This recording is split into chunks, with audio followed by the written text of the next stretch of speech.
Madam Speaker, I rise to, from the beginning, I say that I reject this finance bill. Madam Speaker, the reason as to why I'm saying I'm rejecting the finance bill, not just rejecting partially, but in totality. Because, Madam Speaker, this is a finance bill that from the onset, there is always increased taxation, item by item, detail by detail, up to the end. I want to say, Madam Speaker, because I recognize that we were advised by the Honorable Speaker Wetangula that we can present our contributions based on linkages, based on our opinions, based on the budget, and based on the finance bill that is current on the table. Madam Speaker, I want to say that as Kenyans, first and foremost, we were disappointed with the presentation that was given by the PS Treasury. Madam Speaker, I want to say that Kenyans keenly listened to how revenue was going to be generated to fix what is proposed in the budget. Madam Speaker, I want to say that Kenyans were left shocked because what was proposed, one of the things was we raised revenue because we want to sort out our pending bills. Madam Speaker, it is on the floor of this House that we were told that we have to wait for consolidation of the pending bills in this country by October. For that reason, Madam Speaker, I reject even the reason as to why we are increasing the taxes so that we can foot our pending bills.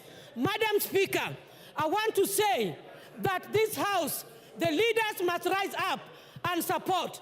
And I want to ride on the presentation by MP Honorable Sylvia, who said that personally she does not understand what a finance bill is.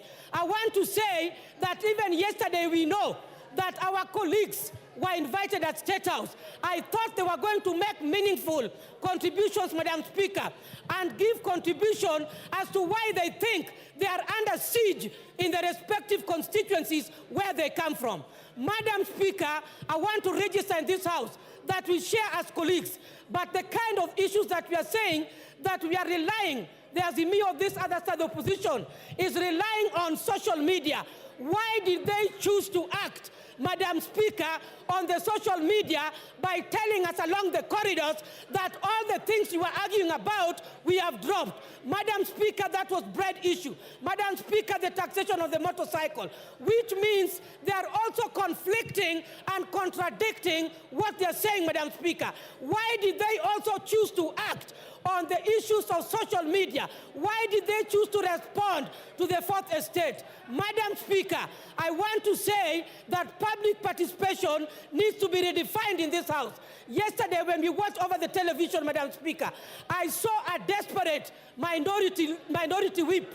That is, I saw a desperate Honorable Whip Osoro, when he was very desperate of trying to convince Kenyans and deeply thinking on how taxation on bread has been dropped, on how taxation of motorcycles have been dropped. I saw a desperate and so much a person who is under pressure.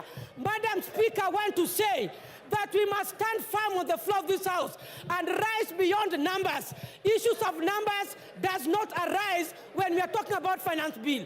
Madam Speaker, I want to say that Finance Bill 2023 can equally be applicable on this budget that we want to appropriate.